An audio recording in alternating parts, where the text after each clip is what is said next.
voltar pro peru. Aí eu Poxa, legal, tá sendo muito interessante. Vamos tomar uma aguinha pra garganta ficar liberada. Tem água ali. quem veio com o senhor? Oscar? Tem mais de Agora, Tá dirigindo? hoje, o Dundinho no trânsito é ligeirinho, que é ligeirinho. O Dundinho é ligeiro, ele pesa no acelerador. Diminuiu. O senhor é ligeiro no trânsito. Agora tá um trânsito danado. Eu vim pra cá agora, foi, não sei o que tá Eu saí acontecendo. daqui meio-dia, cheguei Aí. 40. Voltamos com mesa redonda especial nesta sexta-feira santa dos cristãos católicos. Os judeus também fazem um momento de reflexão, mas um pouquinho mais adiante. Quase coincide em alguns anos, quase coincide as datas. Mas esse ano não, ficou para abril. A gente, no último bloco, discutiu exatamente sobre gastronomia, o que pode, o que não pode, a última ceia de Jesus, o que é que constou no cardápio. E nós vamos para esse terceiro bloco agora, exatamente dentro do que foi dito aqui pelo Dondino no bloco anterior, do judaísmo. Para você que representa esse viés informal do judaísmo. O que pode e o que não pode, no sentido de penitência, se faz alguma abstinência, se não faz. faz. Então vamos dizer. Do que não pode. A gente não pode consumir nada relativo ou associado com fermento. Olha aí, bolo, por exemplo, não. Não.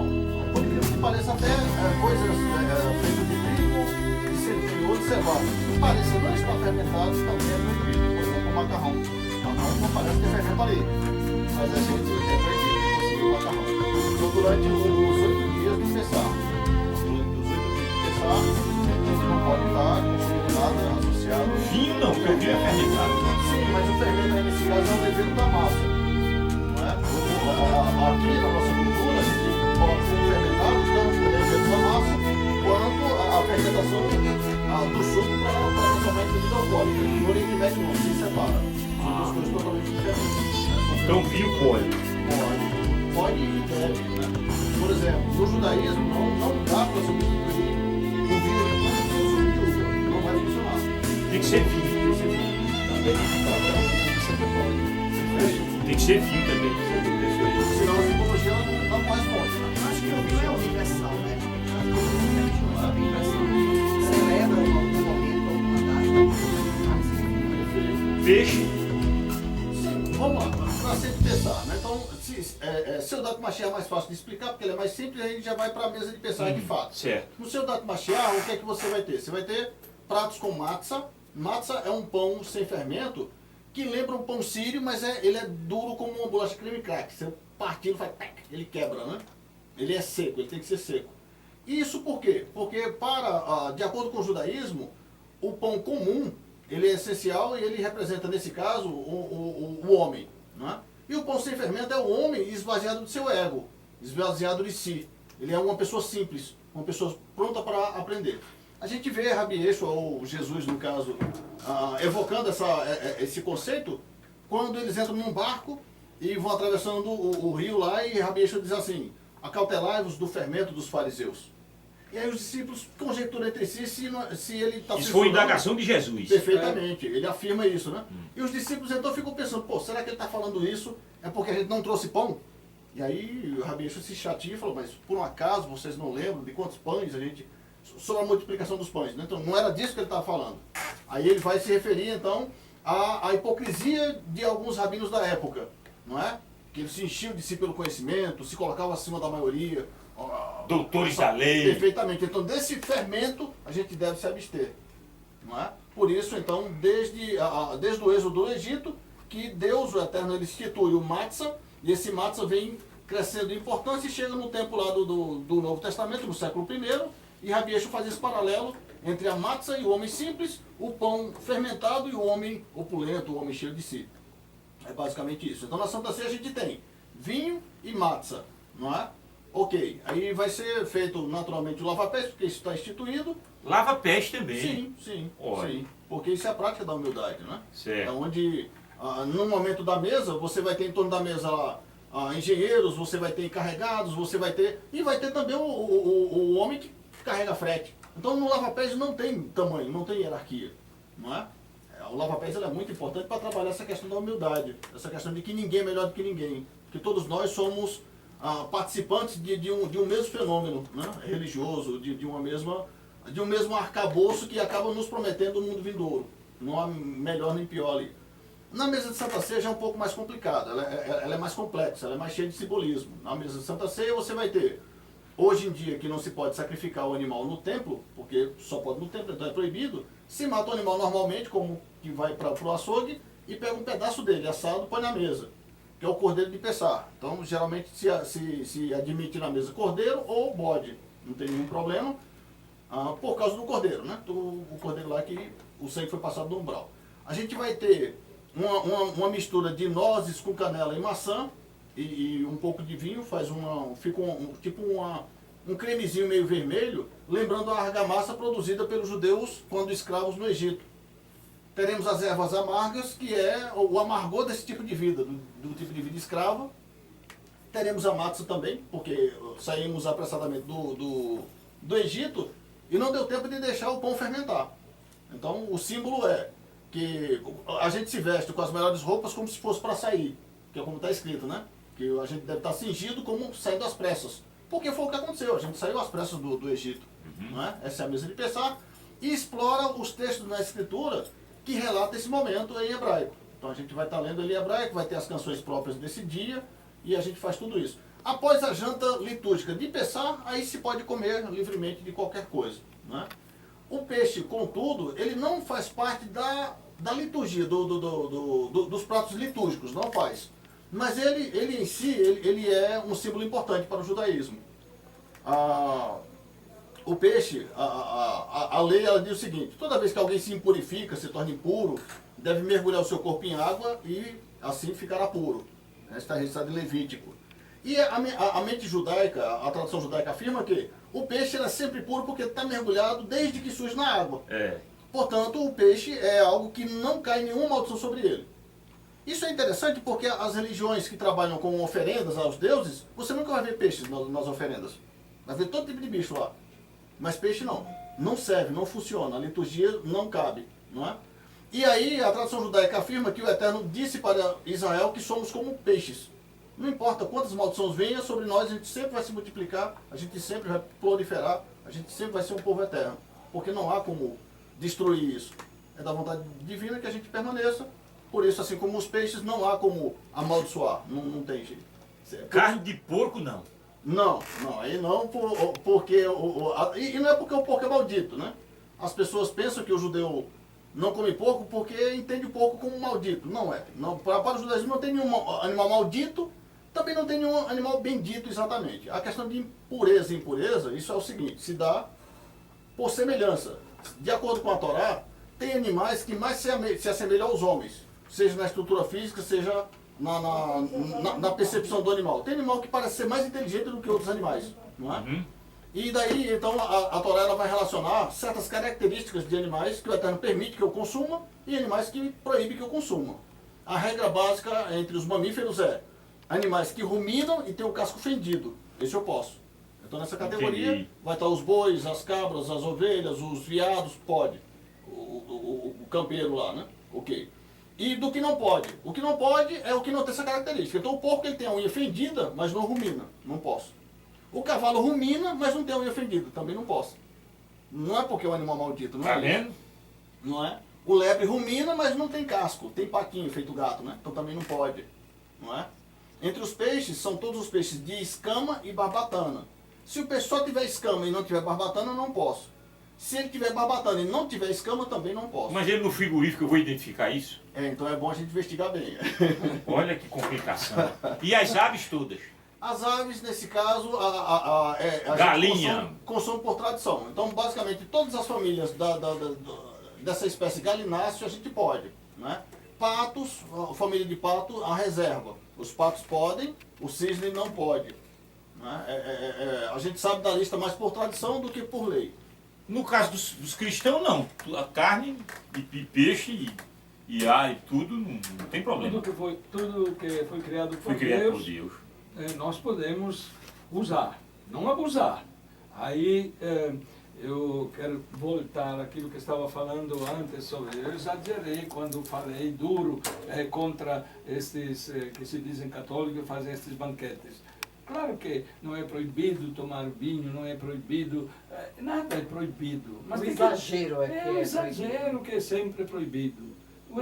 O ano todo, e sobretudo na Sexta-feira Santa. Na Sexta-feira Santa nós devemos dedicar mais ao espírito do dia e assumir aqueles sentimentos de Cristo, de humildade, como Aurélio estava dizendo há pouco, o lava-pés. Esse é o espírito que nós devemos viver.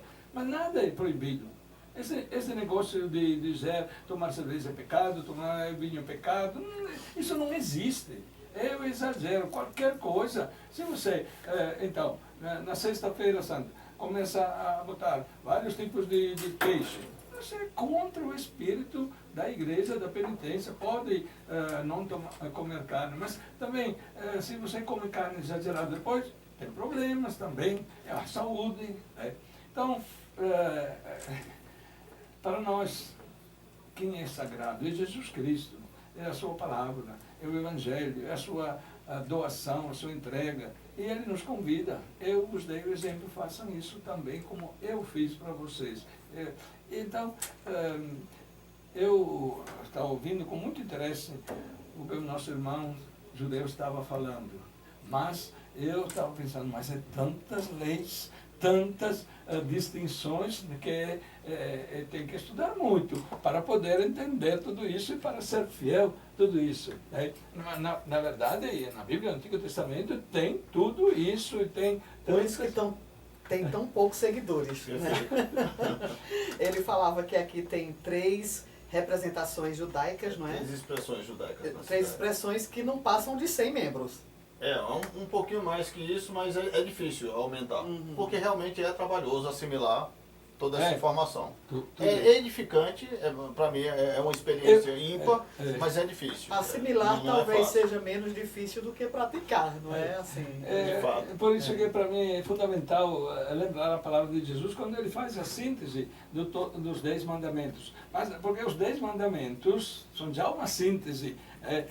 Porque tem muitas leis lá no Antigo Testamento. E Jesus faz a síntese. Amarás ao Senhor teu Deus com todo o teu coração, com toda a tua alma e o teu próximo como a ti mesmo.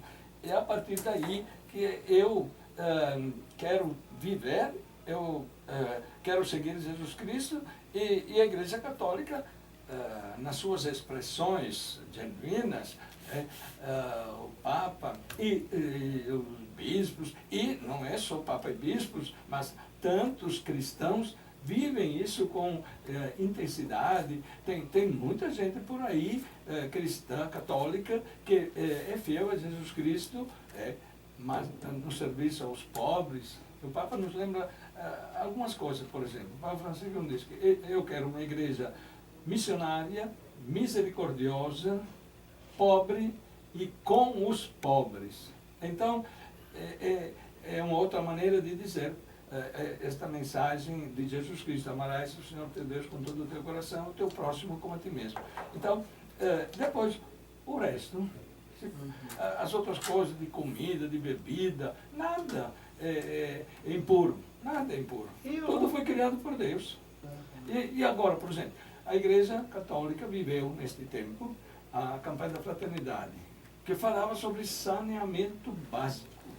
Veja só, é a igreja que fala de saneamento básico. Mas é claro, porque a igreja quer amar os brasileiros que sofrem chikungunya, sofrem tantas outras doenças, são maltratados nas repartições públicas de saúde ou não são atendidos. Então a igreja, quando luta por isso, quer viver o Evangelho. É viver o Evangelho, não é estar fora, não é fazer polêmica, não fazer politicagem, porque fazer política é coisa boa, mas politicagem, como muitos estão fazendo neste período, desculpe que estou entrando numa coisa que vocês não me perguntaram, mas neste período... Mas acrescenta, com certeza. Mas é tanta politicagem, cada um para defender os seus interesses. Então, a igreja quer a política verdadeira, então... olhar para as necessidades básicas do nosso povo e insistir pelas políticas públicas. Isso é muito interessante. Isso é viver o Evangelho, isso é ser fiéis a Jesus Cristo hoje. Ô César, para a gente fechar essa questão, eu gostaria de falar do lado folclórico, digamos assim, da Páscoa, que seria a distribuição dos ovos. Eu quero saber se judeu ganha ovo de Páscoa e se ele oferta também, e em seguida Dondino fala o que ele acha sobre o assunto. Nos Estados Unidos, as comunidades cristãs e judaicas, elas são bem próximas, né? Por exemplo, existem certas festividades onde, quando elas ocorrem, é difícil saber qual é a casa do judeu e qual é a casa do cristão, né? Em Nova York, por exemplo, onde a concentração de judeus sefaradetas é muito grande, acontece a festa de Hanukkah, que se aproxima do Natal, e as duas casas, né, você está passando na rua, um lado é cristão, o lado é judaico, está tudo você não consegue distinguir. Não dá para distinguir. Então, naturalmente, liturgicamente falando, existem suas fronteiras, mas a interação humana, ela não deve ter exatamente fronteiras, tá? Eu acho que não há problema. O presente é sempre bem-vindo. Eu acho que isso só enriquece, é legal. Contudo, para o judaísmo, não. O ovo de Páscoa não é um chocolate ornamentado, é bonito, é legal, né? É bom. A gente sente bem quando ganha o presente e tal, mas não vai simbolizar a religião, não vai ter um peso litúrgico.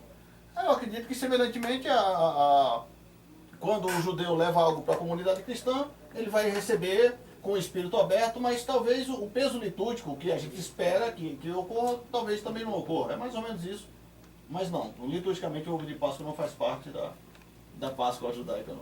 Bom, também na Igreja Católica não faz parte, mas é folclore, isso é folclore. Ontem, na Quinta-feira Santa, nós temos sempre, a Igreja Católica tem uma celebração que se chama da Missa do Crisma, dos Santos Óleos, onde participam todos os sacerdotes da Diocese. E eu dei a todos os padres um ovo de Páscoa. É um sinal de gratidão pelo que eles fazem o trabalho. Mas é claro que não tem nada a ver com a Páscoa. O coelhinho também não tem nada a ver com a Páscoa católica. É folclore. E o chocolate é bom. Depois o ovo é símbolo de fertilidade. Talvez também o coelho é muito fértil. Então, talvez se associa, né, sobre a fertilidade da vida nova que Jesus Cristo veio trazer. Mas isso, seja ovo, seja coelhinho, não tem nada a ver com a Bíblia. O sentido real, o sentido real. Os sinos de Páscoa, eu lembro quando era criança, esperar que tocasse um sino, porque passavam 3 dias sem tocar, numa sociedade rural onde naquela época só a gente ouvia os sinos todos os dias. Então, passar 3 dias, naquela época não tinha televisão, tinha rádio, mas era coisa rara. Então, era simbólico, é a festa, é a alegria. Né? Mas não tem nada a ver nem os sinos, nem os ovos de Páscoa, nem o coelho, tem outros símbolos de Páscoa. Eu escrevi um artigo esta semana para o Vanguarda. Deve ter lá alguma coisa sobre os símbolos de Páscoa com mais detalhes. Olhe, Jesus nasceu, foi o enviado, sofreu, morreu, ressuscitou. E agora aguardemos a sua vinda triunfal definitiva, correto? Correto, mas ele já está bem no meio de nós. É correto esperar a vinda definitiva. Capítulo 25 de Mateus fala quando no fim dos tempos haverá o Filho do Homem dividirá a esquerda e a direita. A direita são aqueles que amaram, aqueles que se interessaram pelos irmãos, sem saber, né, que era Jesus Cristo. A esquerda não tem nada a ver com a política, isso aqui. Sim. Então, tem isso, tem o julgamento final. Essa volta de Jesus. Volta de Jesus, mas Jesus já está presente na nossa história, ele está presente todos os dias. Hoje, nós celebramos a morte de Jesus, mas eu celebro também a sua ressurreição, a sua vida. Né? Então, sempre, claro, é um mistério de fé. todas as celebrações da Igreja Católica sempre anunciam isso. Eis o mistério da fé. A gente aceita, a gente acredita porque sente que faz bem e que nos ajuda a viver de uma forma nova. E nesse texto, presidente da Associação Judaica, nesse texto que eu pronunciei agora, Jesus o enviado nasceu para entre nós conviver 33 anos, morre, ressuscita e para os cristãos católicos essa volta triunfal definitiva. Não para os judeus? Sim, para os judeus, mas sob a ótica judaica. Porque ela sempre trabalhou, essa ótica judaica, ela sempre complica o diálogo, né? Ela sempre deixa a coisa mais difícil. Por quê? Porque, veja, Eu ouço as pessoas dizerem o enviado Salvador para os judeus ainda não veio. e de fato, por quê? Vamos explicar. Veja só, não é que o Salvador não veio, o rei dos judeus, para reinar, para se estabelecer no reino, de fato não veio. Não é? O Apocalipse é que trata dessa vinda, desse reino, desse tempo do milênio, né? Que o mundo cristão chama de milênio, o mundo judaico chama de Olam Rabá, que quer dizer o mundo vindouro, o mundo que virá. Isso, o Olam Rabá, nos remete àquele diálogo com Pôncio Pilatos, quando ele disse assim, o meu reino não é deste mundo. Não é? Então eu não vou reinar aqui. Eu nasci para ser rei, mas não aqui. No mundo vindouro, está escrito lá no diálogo dele com Pilatos. Então, o que a Escritura atesta que ele veio fazer aqui? Ele veio como o Cordeiro de Deus que tira o pecado do mundo. Não é? Mesmo os cristãos coadunam com essa ótica. O que os judeus não entendem é que o rei Messias, para estabelecer o reino vindouro, isso ainda não aconteceu. Então, como rei, todos nós, os judeus que abraçam o Novo Testamento como palavra de Deus, os judeus que não abraçam o Novo Testamento como palavra de Deus, ainda esperamos. Como rei, ele ainda não veio. E esse rei vai nascer, vai ser criança, vai se tornar homem para reinar? Não, isso ele já fez. Não é? Isso ele já fez. E como é que esse rei virá? As escrituras, elas informam que virá de forma gloriosa. O próprio Jesus diz isso, né? Então é a volta de Jesus. Sim, de fato. É a volta de É Jesus. porque a maioria não vai entender, não vai associá-lo ao Jesus do Novo Testamento. Por quê? Porque lá em Apocalipse diz que quando ele vier, virá com um novo nome. Ele não virá chamado Jesus. Então, naturalmente, mesmo nós que acreditamos em Jesus, se esperarmos ele com esse nome, a gente vai se frustrar, porque ele não vai vir assim. E os judeus, por sua vez, que não abraçam o Novo Testamento, estarão crentes que o Messias que eles entendem desatrelado do Novo Testamento se cumpriu. Por quê? Porque lá no Apocalipse diz que ele virá com um novo nome que ninguém conhece senão o Pai. Então, como Jesus, isso é, desde o nascimento dele lá na família sagrada, até os nossos dias. Então, para os cristãos, será Jesus. Para os judeus, esse rei pode não ser Jesus. Perfeitamente. Pode ser um outro. Perfeito. Perfeito. Um outro. Seria essa seria a nuance, né? Pronto, bem explicado, né? Vou fechar esse. Eu estou vendo que ele conhece bem o Novo Testamento. Isso é importante. Deus abençoe. Que possamos fazer esse diálogo porque ele conhece bem. Que bom como a fé converge, né? A fé ela tem essa... Quando você tem boa vontade. Ela converge. Eu vou para o intervalo para a gente voltar para o último bloco. E aí, nesse último bloco, Jesus foi um grande revolucionário. Sim, o maior dos revolucionários. Sim, Donino? Depende do que entende por revolucionário. Que revolucionou a sociedade, os costumes, a prática política, inclusive. Jesus foi um grande político. Arrebatava multidões. Verdade. Lula nunca juntou gente. Hitler, muito menos. Barack Obama, muito menos. Mas Nossa Senhora Aparecida, que está aqui na Diocese de Caruaru nesse período, está arrebatando multidões. Tá bom. Multidões também. Eu vou para o intervalo, volto daqui a pouco, porque eu vou discutir política com os dois aqui, esse momento difícil. Dondino é italiano, mas está há quanto tempo no Brasil? Há um bom tempo aí. Mais brasileiro que italiano. 41 anos. 41 anos aí. Verdade.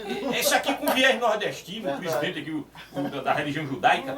Eu gosto de política. Risoni também trabalha na política. Então a gente discute política nesse último bloco. O intervalo é rapidinho para a gente fechar o programa de hoje. Mesa Redonda Especial.